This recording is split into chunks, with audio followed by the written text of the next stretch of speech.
Olá, eu sou Cândida Campos. Hoje, no programa O Segredo da Cândida, tenho como convidada Rossana Magalhães. Olá, Rossana. Olá, Cândida. Muito obrigada pelo convite. É uma honra poder conversar aqui contigo. Nasces numa altura em que foi uma grande fase, uma fase que vivemos, não é? Sobretudo em Portugal, porque vem logo a seguir a uma revolução, que felizmente foi de flores, mas com grandes mudanças que trouxeram para ti e para a tua família, porque nasceste em Lisboa, mas os teus pais vieram da África. Exatamente, os meus pais vieram... Muito jovens? Exatamente, os meus pais vieram de Angola.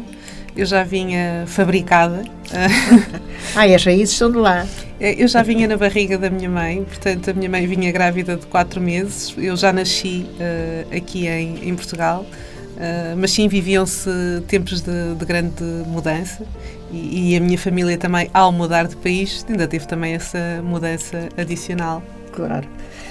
Mas como eu digo, mas as sementes já são sementes, por isso és uma mulher. Eu costumo dizer que sou uma minhota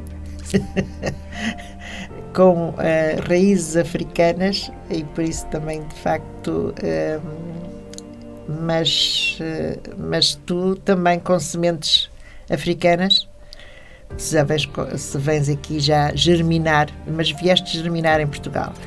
Mas e de facto com os pais, e eu recordo-me bem essa altura, porque também a vivi e sei o que foi momentos de grandes mudanças, sobretudo culturais, porque quem vinha da África tinha hábitos culturais muito diferentes do que se vivia em Portugal e sobretudo quando aqui se está a fazer uma grande mudança e uma grande transformação. Mas nisso não foi o motivo que fez com que os teus pais, foi mais um dos jovens casais que vieram à procura de sonhos, nada os fez deter-se, salvaram a vida, a família, e aí vêm eles. E tu andaste aí a saltitar.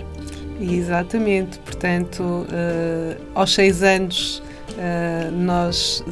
aos meus 6 anos, nós sediamos-nos em Aveiro, mas até lá os meus pais viveram em Lisboa. Depois optámos por ir para o norte, para o concelho de Baião, porque o meu avô paterno e a minha bisavó paterna eram daquela zona, e para termos algum apoio naquilo que é o início de vida, também passamos pelo norte, e só mais tarde, quando eu já tinha 6 anos, é que fomos escolher Aveiro como cidade principal. Por isso foste para lá, foi lá que começaste a tua parte de escola? Exatamente. Porque eles ficaram depois fixos em Aveiro, é isso? Exatamente. Portanto, Veneza, a parte de Veneza de Portugal. É. Há quem diga que sim. Podemos dizer que pode haver algumas semelhanças entre Veneza e Aveiro. Não são assim tantas como se calhar Veneza gostaria. mas sim, há quem diga que sim. Fiz em Aveiro a minha escola primária, o meu ensino preparatório e também o liceu. Só depois, na altura da universidade, é que voltei a sair de Aveiro, mas todo esse percurso escolar de base. Até ao fim do liceu. Sim, porque até lá, mesmo andando nos outros sítios, não é uma idade que não dá para fixar assim amizades, para depois ficar triste, não é? Porque às vezes quando se está um determinado tempo, numa determinada idade, vai-se querendo amigos, depois lá vão outra vez para outro sítio, mas não, até aos 6 anos, foi ali que se voltaste aos 6 anos para Aveiro, foi lá que começaste a tua história de criança e adolescente, não? Eu penso que normalmente as crianças até têm mais facilidade em se adaptar com mudanças de cidade, mais facilidade até que aquilo que os pais normalmente imaginam. Às vezes uma mudança de escola, uma mudança de cidade preocupa mais os pais do que propriamente a criança sente de ansiedade. Criança brinca com criança lida com criança. Exato. Portanto, desde que haja outras crianças com quem elas possam interagir e brincar, acho que não é assim tão difícil para a generalidade, obviamente, das crianças adaptarem-se. Realmente ter feito dos 6 aos 18 na mesma cidade, logicamente que era bom, mas por acaso tivesse que ter passado por alguma mudança, também acho que me adaptaria certamente. Sim, és uma mulher que o teu perfil, mais à frente vamos ver, de facto, até és desafiadora. Penso que, de facto, gostas de desafios, não ficas enraizada. Olha, diz-me uma coisa, tu começaste nessa fase, tiveste o privilégio de estar a estudar, mas começaste uma vida muito cedo a querer uma independência, muito cedo, porque és mãe, és mãe muito nova também, não é? Uhum. E que achaste que a partir daí a vida traz-nos às vezes desafios, porque ser mãe, querer ser independente e estar a estudar e trabalhar é uma carreira. Tens consciência disso? Eu realmente fui mãe com 21 anos. Nessa altura que a minha filha nasceu, eu estava a iniciar o meu segundo ano de universidade e sim, nessa altura foi quando eu me autonomizei e decidi que eu ia ser, no fundo, a provedora de tudo aquilo que a minha filha iria necessitar e eu também. E, portanto, sim, tive que, para além de estudar, tinha que trabalhar, tinha que gerir uma casa e todas as tarefas que há para fazer numa casa, cuidar de uma criança. Não digo que seja propriamente fácil, mas também tem a ver com os objetivos que eu tinha na altura. E, portanto, deixar de estudar para mim não era uma opção por ter sido mãe. Não cuidar da minha filha, isso era algo que era impossível, e não trabalhar também não era uma opção, porque eu precisava de sustentar as despesas. Portanto, na verdade, fazer esta conjugação em simultâneo foi algo que teve que ser, e quando nós estamos envolvidos na situação, claro que há dias melhores, dias piores, mas se está alinhado com um determinado propósito e objetivo que nós temos, acabamos por encontrar forças para tornar esse caminho mais leve. Sim, claro, e quando são escolhas que fizestes, porque até tinhas suporte familiar e tudo isso, mas fazias ponto de assumir essa responsabilidade, porque por vontade própria, não é? Então, e onde é que a adolescência entra aí? A minha adolescência foi uma adolescência dita normal.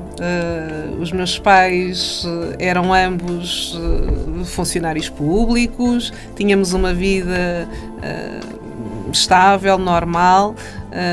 Aveiro era uma cidade que, pela sua dimensão, me permitia criar facilmente amizades, deslocar-me com facilidade, poder sair, poder ir ter com os meus amigos, poder praticar um desporto, com algum grau de autonomia, movimentar-me dentro da cidade. Eu diria que toda a minha adolescência acabou por ser uma adolescência tranquila e normal. Olha, tu optaste, quando fostes para o liceu, para a área económica e social, e depois ingressaste na faculdade. Esta área foi influência às vezes seguimos áreas porque influências familiares, ou é algo que já em ti, pela tua maneira de ser,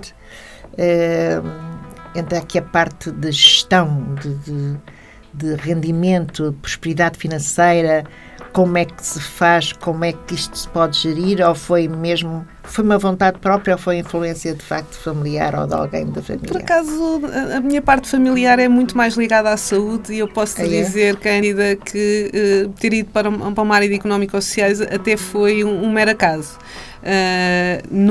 Quando eu tenho que fazer a opção no 10º ano, por acaso a minha opção até foi pela área científica ou natural.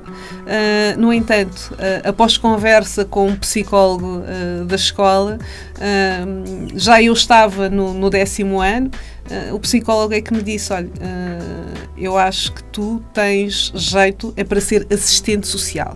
Eu disse: assistente social? Mas eu nunca tinha pensado em nada disso. E ele disse: pois, mas eu acho que tu tens jeito para ser assistente social, e olhando para o futuro, ele deu-me a entender que, em termos de candidaturas para a universidade, eles davam preferência a quem viesse da área de Económico-Sociais, e isso motivou a minha mudança para a área de Económico-Sociais. Só que, estando nessa área e começando a ter contacto com disciplinas dessa área, como a economia, como a contabilidade, como algumas noções de contabilidade, como cálculo financeiro, e, portanto, algumas disciplinas já dessa área, que eu comecei a perceber que, afinal, não para a parte da assistência social, embora eu goste muito de pessoas e de ajudar pessoas e de trabalhar com pessoas, mas essa parte da componente financeira até era uma parte que me interessava, e por isso decidi, na universidade, prosseguir estudos dentro da área da gestão, e fiz gestão de instituições financeiras. Começas à séria uma vida profissional no ano 2000. Exatamente, que foi quando terminei o curso. À séria. À séria no sentido que aí já é dentro da área profissional, porque eu, enquanto estudei, fui fazendo trabalhos normais dentro da área de restauração e da área de promocional. Mas fazer sempre os trocos, não é? Claro, sempre. Mas dentro daquilo que é a minha área profissional de formação, sim, em 2000.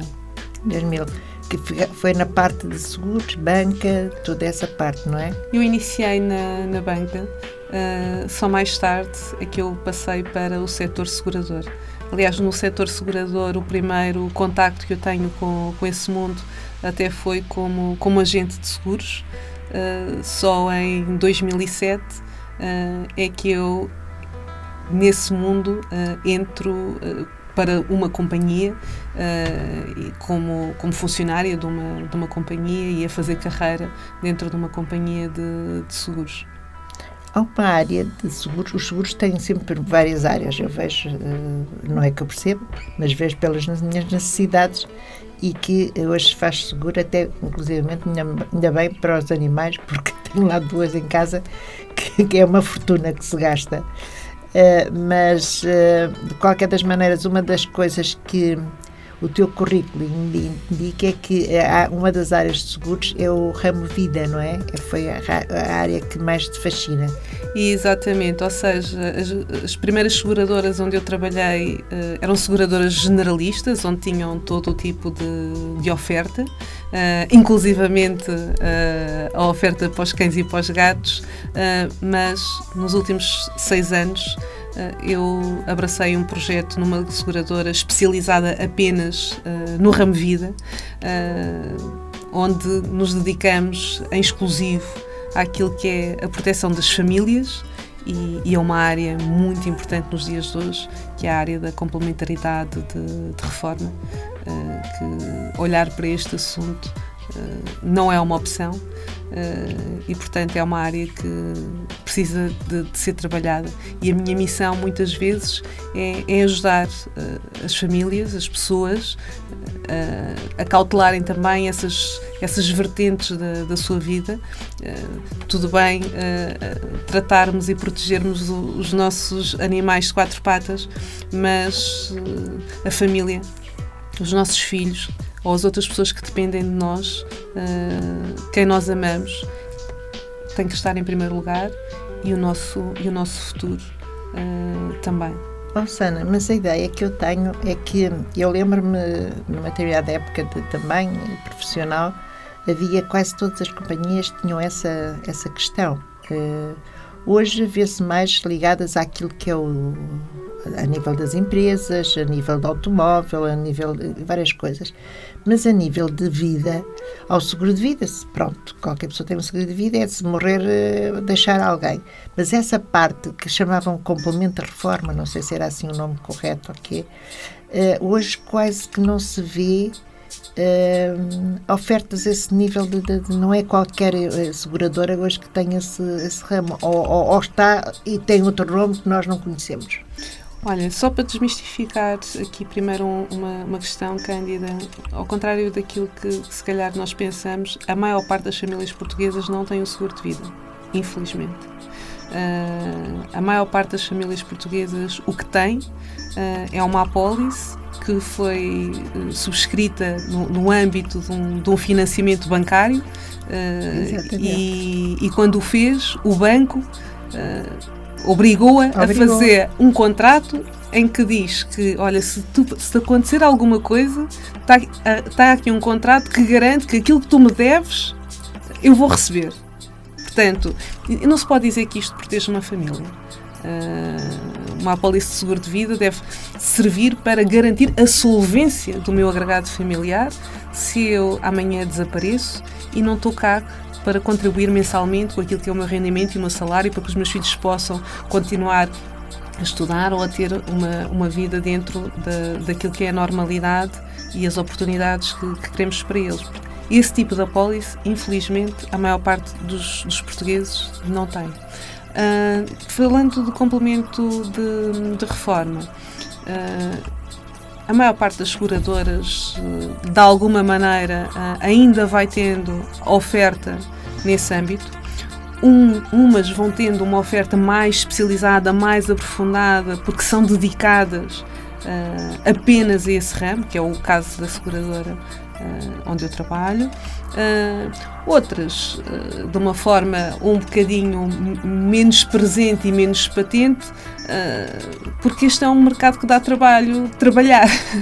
Desculpa a redundância, porque não estamos a falar do mercado de procura automática. Exatamente. Estamos aqui a falar de um trabalho que exige um esforço. Exige aqui um nível de competência relacional, de competência a nível técnico, de competência a nível comercial.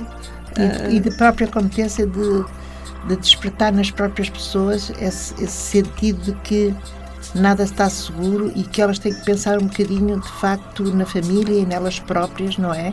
Não só para o acidente de trabalho, não só para, de facto, aquilo que possa acontecer nas empresas e do risco, não é? Porque a maior parte das pessoas, eu penso que hoje não está muito presente. Não quer dizer que as pessoas sejam aliadas e não tenham consciência. E atenção, que proteger património... Mas não são alertadas, talvez, para isso. Proteger património também acho que é uma opção, sim, mas claro. Mais do que o nosso património, não é mais importante a minha casa do que eu. Não é mais importante o meu carro do que os meus filhos. Portanto, talvez antes de eu proteger o meu património, eu devo proteger aquilo que eu tenho de mais sagrado. E aquilo que eu tenho de mais sagrado, para a generalidade dos portugueses, é a família. E, portanto, isso deve estar protegido em primeiro lugar. Principalmente se eu tenho que fazer opções. Agora, há coisas que são obrigatórias, que o Estado ou um legislador impõe que eu tenha a nível de proteção, há coisas que não. E o que não é obrigatório não quer dizer que eu não tenha consciência de que tenho que ter. Às vezes é com a correria do dia-a-dia, com o lufa-lufa, com o vai para o trabalho, que vai buscar as crianças, que o faz jantar, eu às vezes posso ter essa consciência de que eu devia pensar um dia destes na minha reforma, eu devia pensar, e se me acontece alguma coisa, como é que fica garantida a continuidade dos estudos dos meus filhos. Só que, entretanto, mete-se a hora de fazer o jantar, mete-se a hora disto, mete-se a hora daquilo, de deitar as crianças. E então, não é que eu não tenha consciência, é só porque... Estás a tocar um ponto extremamente importante. Tu às vezes sou envolvido com várias coisas. Portanto, o meu papel é o quê? É garantir um espaço na agenda das pessoas onde eu estou a conversar com elas, focada nelas, e lhes dá a hipótese de tratarem desse assunto. Que elas sabem que têm que o tratar, só que às vezes, como não têm nada agendado com alguém, fica para amanhã e depois para a semana e depois para o ano e depois afinal já passaram 10 anos e depois entretanto até já aconteceu alguma coisa e eu agora já tenho uma doença e já não consigo subscrever um seguro de vida, porque um seguro de vida eu não subscrevo quando quero. Um seguro de vida eu subscrevo enquanto posso. Não é? Porque quando eu estiver doente ou quando eu estiver inválido ou quando eu deixar de ser um risco, não é? Quando eu já for uma certeza, eu não consigo subscrever um contrato.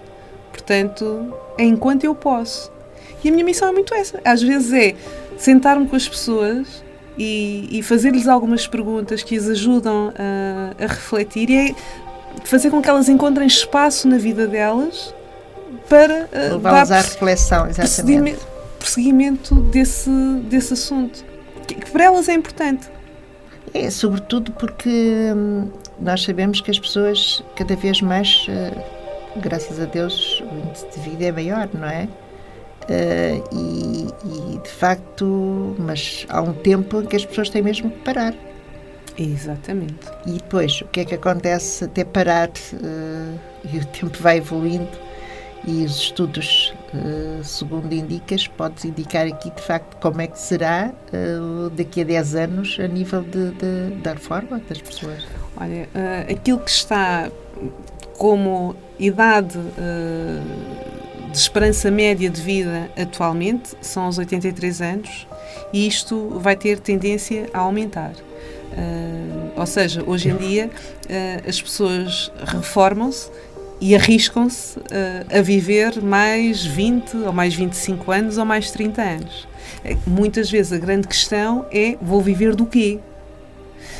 E das duas uma. Ou vou ficar dependente daquilo que a Segurança Social tiver para me dar nessa altura da minha vida, e aqui tudo aponta, e há dados concretos e estudos e alertas de várias entidades do governo, inclusive, em que quem tem hoje 50 anos, no momento da sua reforma, aquilo que o Estado vai ter para essa pessoa vai equivaler a 54% daquilo que é o seu último salário.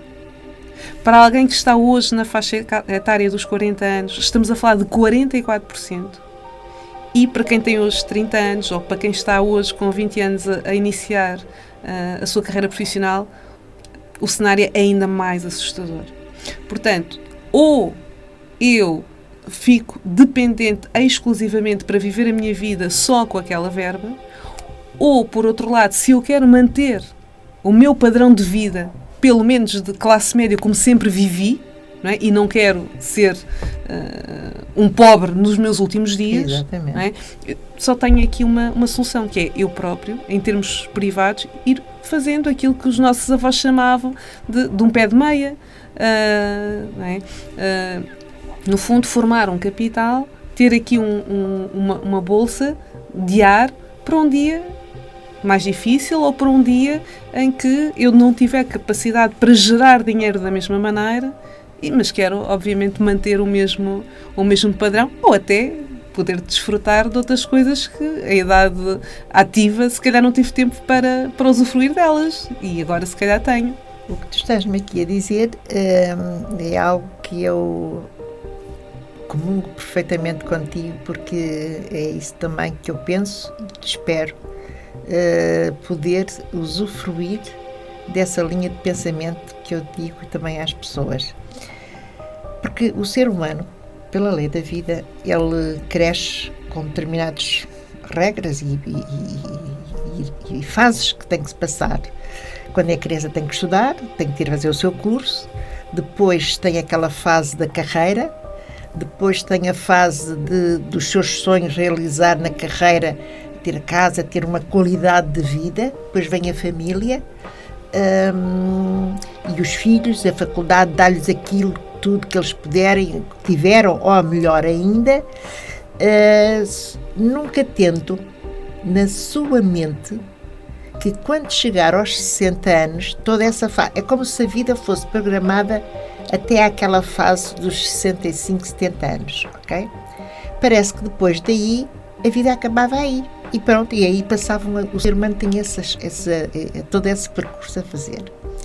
Só que, por aquilo que tu me estás a dizer, e tudo indica que sim, que de facto a vida vai continuar para aí, depois. E vai continuar como? Já não é tudo aquilo que eles tinham para trás no seu passado, carreira, filhos, criados, já está tudo feito. Então o que se encontra é, cada vez eu também encontro pessoas de facto nessas idades, até porque me incluo nelas, a nível da idade, felizmente a nível de atuações é diferente, é que depois e agora? O que é que eu faço? E então ou limitam-se a ficar novamente a ser os segundos pais a tomar conta dos netos, e sim senhora, porque coitadinho dos filhos, e então leva o filho para a escola, o neto para a escola, vai buscar o neto à escola, depois agora é o lanche, depois é o desporto, depois é não sei o quê, é viver outra vez em função. E eu pergunto, e então quando é que tu vives? E por isso é naquela altura que as pessoas devem viver sem esse tipo, já percorreram, já fizeram o seu trabalho, e devem ser, por isso eu até lhes chamo os novos jovens, devem ser os novos jovens, e é a altura de tu viveres o teu tempo de viver. O que tu me estás a dizer leva-me aqui, de facto, que haja uma grande reflexão, e nesta conversa nós podemos deixar isso. É o que tu estás a alertar, e é extremamente importante, Susana, que para quem esteja a ouvir, é que essas pessoas, quando chegarem a essa idade, não tenham que dizer agora que eu estou no auge para poder viver. Não, porque de facto aquilo que eu trabalhei ao longo, tive a preocupação de fazer uma carreira, trabalhei e poupei, agora já não posso, só posso ir uma vez por outra ao cinema ou lanchar com uma amiga, porque já não tenho a qualidade de vida que elas merecem ter, porque é na altura que merecem ter. Ou pior, Cândida, é tu teres que decidir se este mês se pagas a conta da farmácia ou o acerto da fatura da luz que te veio. Quando percebes? Tu já tinhas passado, porque trabalhaste tanto para não ter isso. Porque quando falamos em 54%, estamos a dizer que tu ganhavas 1.000 e tens de começar a gerir a tua casa com 540 para o resto da tua vida. Portanto, estamos a falar de pessoas que entram no limiar da pobreza e pobreza extrema. Não é justo. Não é pior, e até nem é justo nem para elas, nem também para os filhos delas, porque claro, há uma altura da tua vida em que provavelmente tu vais necessitar de ajuda para alguns cuidados. Para alguns cuidados. Quanto é que custam esses cuidados em Portugal? Quanto é que custa um lar em Portugal? Ora, se eu tenho uma reforma de 500, 600 ou 700 ou 800 euros, será que isso é suficiente para pagar um lar? Ou será que os meus filhos vão ter que suportar eles a diferença? Não é? E será que eu quero ser esse peso para os meus filhos? Quando eles nessa altura vão estar com as famílias deles, com os maridos, com as esposas, com quem estiverem, com os seus companheiros, com os seus filhos, muito provavelmente os seus filhos nessa altura nas universidades, nas pós-graduações ou no que for, não é? E eu vou estar a ser mais um peso financeiro para os meus filhos porque não me soube organizar financeiramente para esse momento da minha vida. Eu acho que isso é um bocadinho triste. Para mim, no meu caso em concreto, como um dos meus valores assim principais é a liberdade, custa-me imaginar que chega a uma altura da minha vida e que vou ter que ficar dependente daquilo que é a questão financeira e vou ter que depender da minha filha ou de quem quer que seja. Para mim é um ponto de honra ser independente para o resto da minha vida. E, portanto, isso é possível, é um planeamento, né? É importante para mim, planeio-me nesse sentido. Não estou a dizer que para outras pessoas não possam ser importantes outras questões, cada um valoriza aquilo que valoriza. Aliás, eu até costumo dizer que há uma coisa que não muda relativamente ao tempo dos meus avós e dos meus bisavós. Também no tempo deles, eles chegaram a uma altura da vida em que existiam as pessoas, os que tinham dinheiro e os que não tinham. Portanto, é só nós escolhermos de que lado é que vamos querer estar. Não é? Agora, se eu quero ter, eu só tenho uma forma, tenho que o juntar. não há aqui grandes milagres, não é? Essas questões do sair o Euromilhões ou estar à espera de uma herança, pois isso é para muito poucos e realmente não depende propriamente daquilo que é a nossa ação. A nossa ação, mas da nossa ação, falando agora mais, porque tu foste mais do que isso, ao longo dessa tua carreira profissional e que hoje estás em ação e trabalhas sobre isso, que é excelente mostrar essa realidade, que é uma realidade à pessoa. Também partilho contigo aquilo que tu também fazes e acho que é extremamente importante, porque também considero que há muitas pessoas que trabalham a vida inteira e têm sempre crenças porque lhes foi por criança, pelo meio interno, externo e da sociedade em geral, até porque a gente basta ouvir, ligar, está tudo muito mal, está tudo muito em crise e, de facto, os momentos não são muito benéficos. Mas se nós nos envolvermos por essa energia, então a coisa acontece mesmo, porque a lei da atração também nos atrai.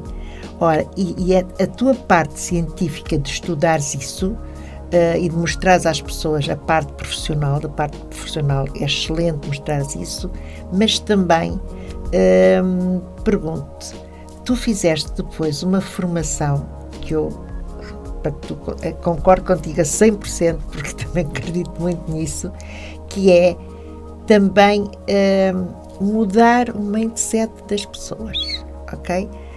Saber também, porque elas às vezes até podem ter isso tudo, podem fazer isso tudo e continuam em estado de pobreza mental. Exatamente. Eu, de facto, ao longo dos anos, interessei-me por matérias como o dinheiro, mas também percebi que as questões do dinheiro vão muito além daquilo que é a matemática ou a álgebra ou as folhas de Excel. Exatamente.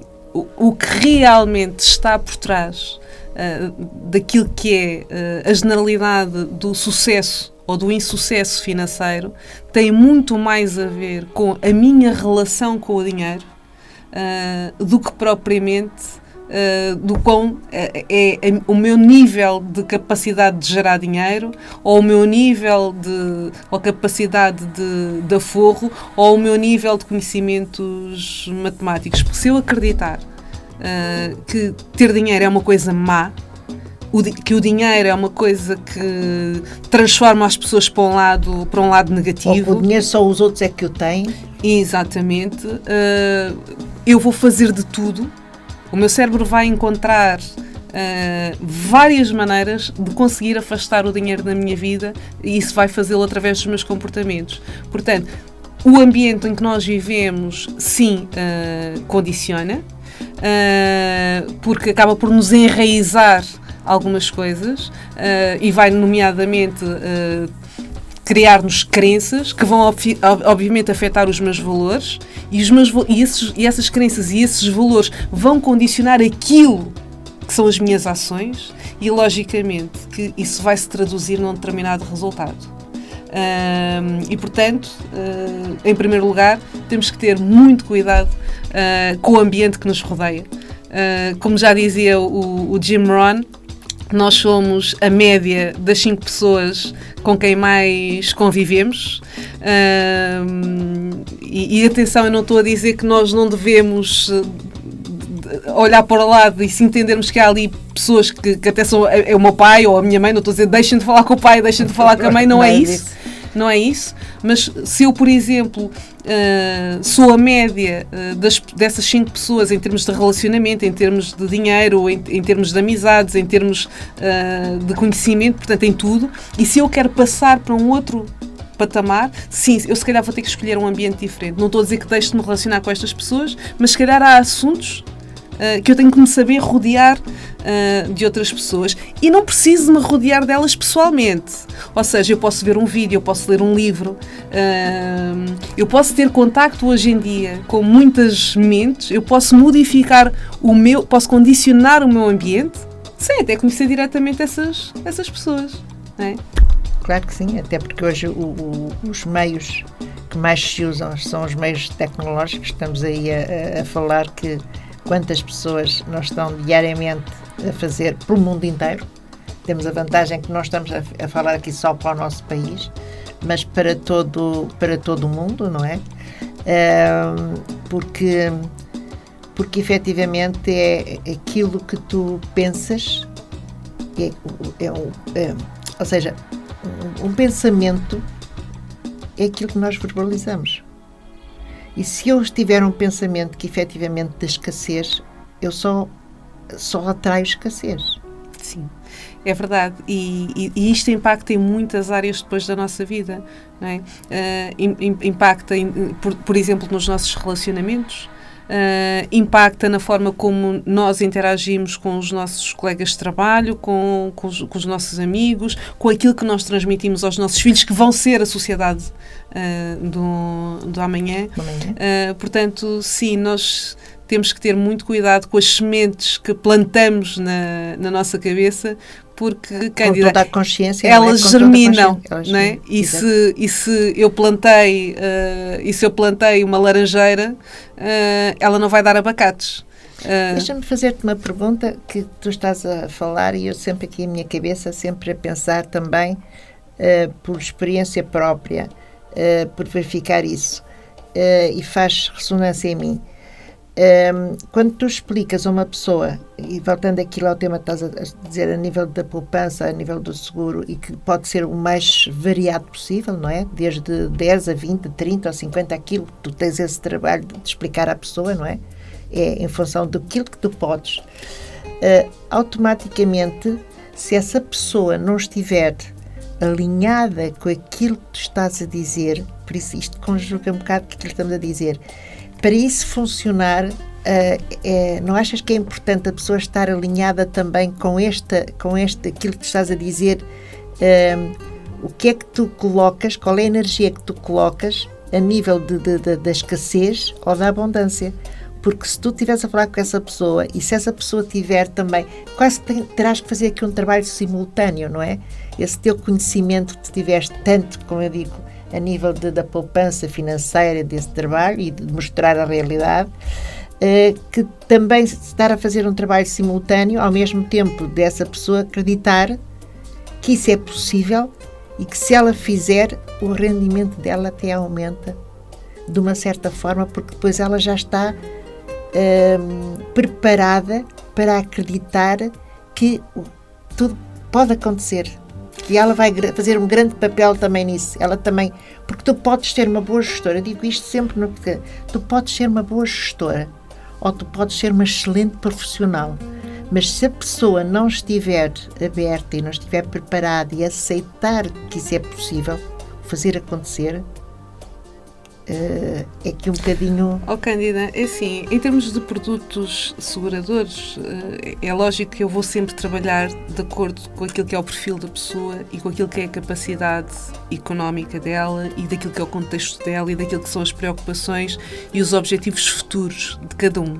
Agora, há uma coisa que eu não consigo fazer, que é, nem eu nem qualquer profissional de seguros, que é vender uma apólice a quem não tenha medo. O produto das seguradoras é só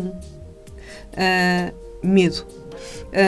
E eu tenho que ter medo de alguma coisa. Eu tenho que ter medo de, por exemplo, como é que fica a minha família no caso de eu não estar cá para poder protegê-los ou cuidar deles. Eu tenho que ter medo sobre como é que vai ser a minha situação relativamente ao meu futuro. De alguma coisa eu tenho que ter medo. Alguém que seja, não vamos aqui também confundir aquilo que é ser otimista daquilo que é ser um alienado. Sim, não é? Claro. Porque é lógico que é bom que as pessoas sejam otimistas, mas as notícias também estão aí e o pior cego é aquele que não quer ver, não é? Portanto, nos dias de hoje, não recear, depender apenas daquilo que é o nosso sistema de pensões português, não é, lá está, ser otimista, é ser realmente um pouco alienado. Portanto, sim, é lógico que tem que existir aqui uma base em que a pessoa ou está disposta a ouvir, ou até já tem, e eu posso aqui ajudar a afinar. Em termos de produtos, os produtos são só o veículo. São só o veículo. Isso é só o resultado. Não é? Antes é preciso perceber qual é a finalidade para que a pessoa quer poupar. Para quê? Não é? O que a preocupa? Para alguns será o complemento de reforma, para outros poderá ser garantir que um dia os filhos irão para o ensino superior e eles terão dinheiro para fazer face. Para outros, para poder passear. Ou outros para poder passear. Fazer um cruzeiro. Eu tenho um cliente em particular que uma das poupanças que ele tem um propósito, é uma apólice relote. Ou seja, o objetivo dele é, no momento da sua reforma, aquela poupança em concreto é para comprar uma relote, para seguir fazer uma viagem que ele já tem planeada. Portanto, ter uma finalidade bem definida... Tenho que te apresentar uma pessoa lá de casa. É? Muito bem. Mas termos uma finalidade. Porquê? Porque mais importante do que o valor é o significado que aquilo tem para mim. Cândida, se tu decidires que vais pôr, por exemplo, porque o teu filho nasceu e tu, como mãe, pensaste, eu quero dar todas as oportunidades a esta criança, não quero que ela algum dia fique privada de poder aceder a um determinado estudo, uma faculdade, isto ou aquilo, portanto, eu vou pôr todos os meses, por exemplo, 50 euros de lado. E começas a pôr aquele dinheiro ali disciplinadamente, todos os meses, automaticamente, e tudo muito bem. Se esse para ti for o foco, tu, no meio da tua vida, até podes ter algum período de revés. Algum período em que o cinto aperta e que tens que fazer alterações e que tens que cortar coisas. Cândida, se essa finalidade para ti estiver muito definida, te garanto que mais depressa tu cortas outras coisas do que deixas de pôr aqueles 50 euros de lado ali, porque aquilo para ti é dinheiro sagrado. Aquilo para ti significa o futuro do teu filho ou da tua filha. Portanto, nós termos uma finalidade, nós termos um objetivo e que tenha a ver com algo que para nós é fundamental, é o principal motivador para eu conseguir ter a consistência que eu vou precisar no longo prazo. Porque poupança é sempre no longo prazo. Eu pegar em 100 euros e começar agora, no mês de novembro, e pôr 100 euros de lado para depois, em junho, pegar nesse dinheiro e ir de férias para o Algarve, eu não estive a fazer uma poupança, eu estive a fazer uma gestão de tesouraria, que é uma coisa altamente legítima. Tudo bem, mas não vamos chamar isso uma poupança. Uma poupança é sempre no longo prazo. E no longo prazo há desafios. Há momentos em que eu me sinto mais motivado, há momentos em que me apetece desistir daquilo. E é aí que a Rosana também sabe atuar. É aí em que a pessoa sim se vai lembrar das conversas que nós tivemos em todo o processo. E vai-se lembrar, e mesmo que ela se vá esquecer, ela pega no telefone e fala comigo, ela vai se lembrar, porque eu vou-me lembrar. Claro, eu tenho esta relação com as pessoas com quem eu lido. Eu lembro-me porque que elas o fizeram. Às vezes elas até já se esqueceram, mas eu lembro-me. Olha, o que eu não me esqueci, nem tu, é que já vamos aqui quase há 1 hora e que, como sempre, em todo lado há horas. E aqui também temos no programa O Segredo da Cândida. Teria uma conversa, poderíamos mais tarde repetirmos, aqui termos muito tempo para falarmos noutro tema. Ou então reforçar este tema. Queria só pedir-te qual uma única palavra que tu queres deixar às pessoas que estejam a ouvir.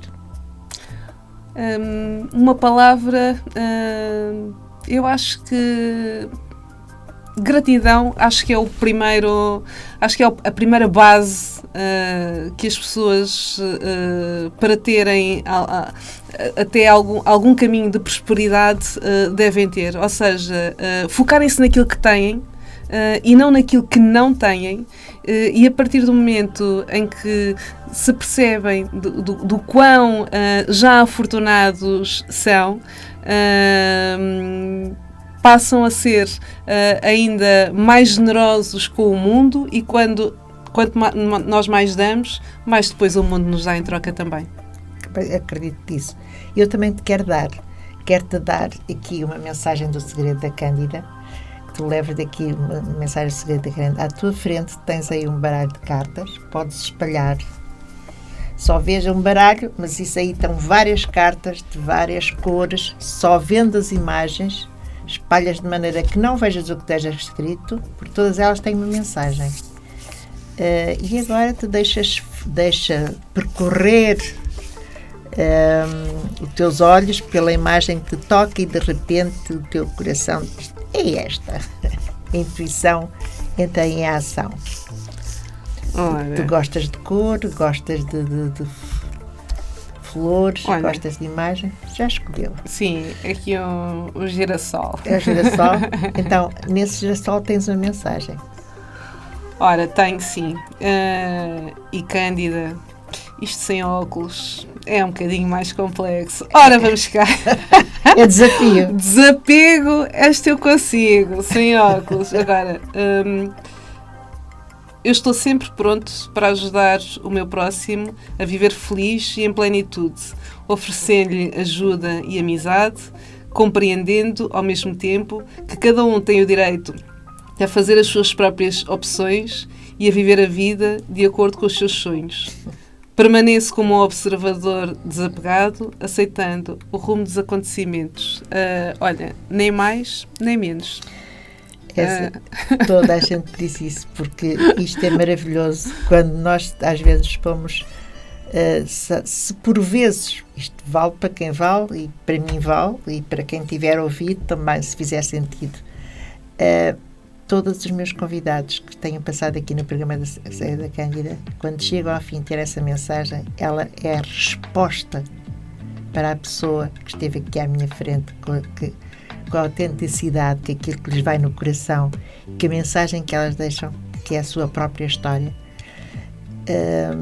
A mensagem veio exatamente de encontro. Mais uma vez, Rosana, muito obrigada. Gostei muito de ter aqui. Isto já estava prometido há muito tempo, mas tinha que ser hoje. E a mensagem que leves com o segredo da Cândida é que seja essa, que de facto és uma mulher para dar. E também, como dás, também vais receber. A vida também tem dado. Muito obrigada e até breve. Muito obrigada eu, Cândida. Foi um gosto. Obrigada novamente. Rádio Ave Ponto Global.